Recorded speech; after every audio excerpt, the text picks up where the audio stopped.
Lassiter Factor.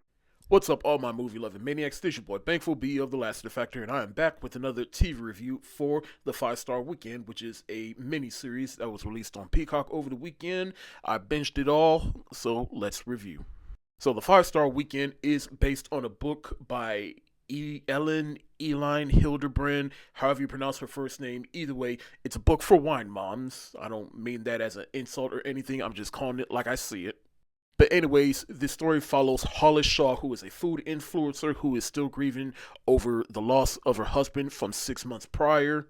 But anyways, this story follows Hollis Shaw, who is a food influencer who is still grieving over the loss of her husband from 6 months prior. So she invites all her friends from different phases of her life over for one weekend just to spend time, hang out, catch up, and, just to get her mind off of things. Now, before I continue with this review, I don't, or at least I'm not exactly entirely sure how I'm going to articulate my thoughts and feelings on the show without spoiling pretty much everything about this show. So I'm just going to do something different and give my review up front right off, because there are certain details about all the characters not named Hollis that I feel like I should really talk about so that I can pretty much articulate how I feel about this show and to give you an idea of whether or not this is a show in a journey that you really want to take. So yeah, here you go. The 5-Star Weekend, thumbs up emoji. That pretty much means I liked it. Nothing too special about it. I mean, this is definitely a show about women and for women, and this show definitely succeeded in that regard. I mainly tuned into this show because of Regina Hall and Gemma Chan, who I am big fans of as actresses, and I think they're both beautiful women, both inside and out.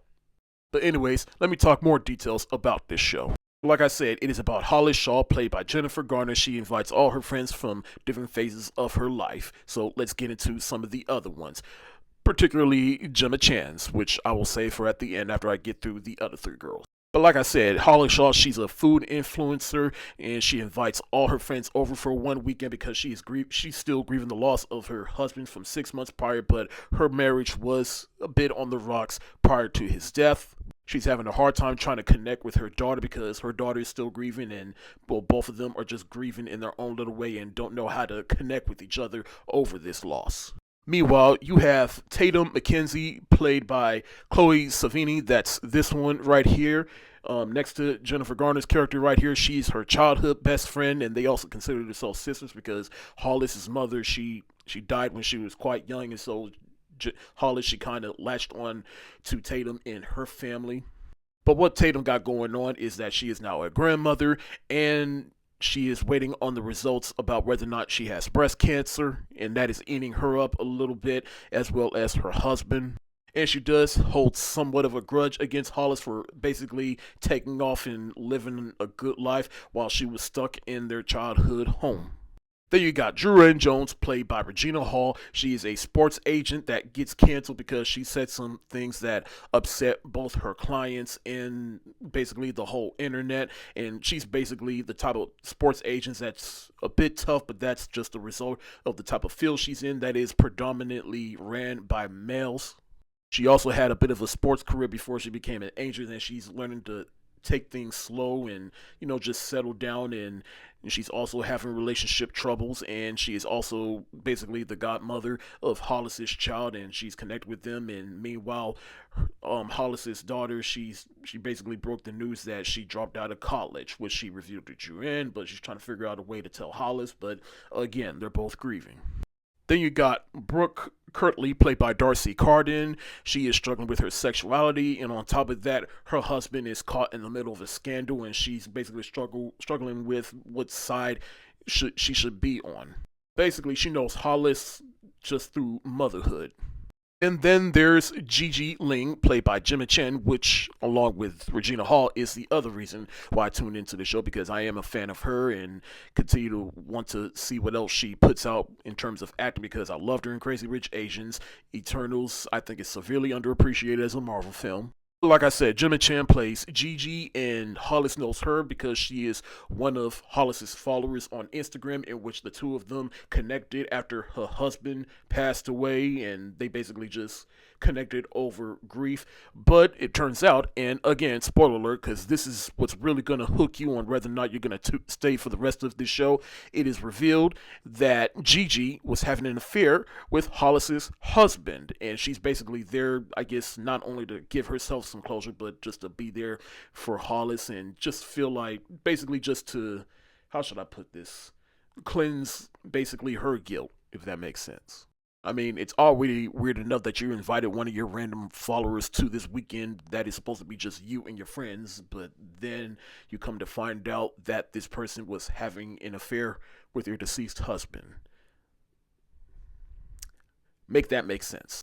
Now, generally speaking, this is the type of show that would be my speed. I mean, I'm clearly not the audience for the show, but again, I tuned in for Regina Hall and Gemma Chan.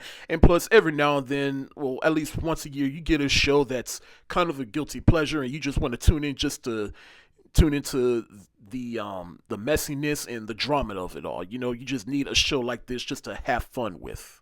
Because I definitely have fun trying to tune in and see how Hollis finds out about her deceased husband's affair, how it all concluded, and honestly, I thought it concluded quite interesting. Not gonna spoil how, but she does eventually find out that Gigi is there because she was having an affair with her husband, and they do talk about it, and ultimately it just results in her telling her, like, look, I'm gonna forgive you, but don't ever get in contact with me ever again, which, hey, in context of reality, hey, that makes sense. I mean, you can't do crappy things, feel bad about it, and expect everything to be good afterwards. But in the context of this being a show, I guess I was kind of looking for some redemption arc for Gigi, but again, I'm satisfied with the conclusion we got in terms of this arc right here.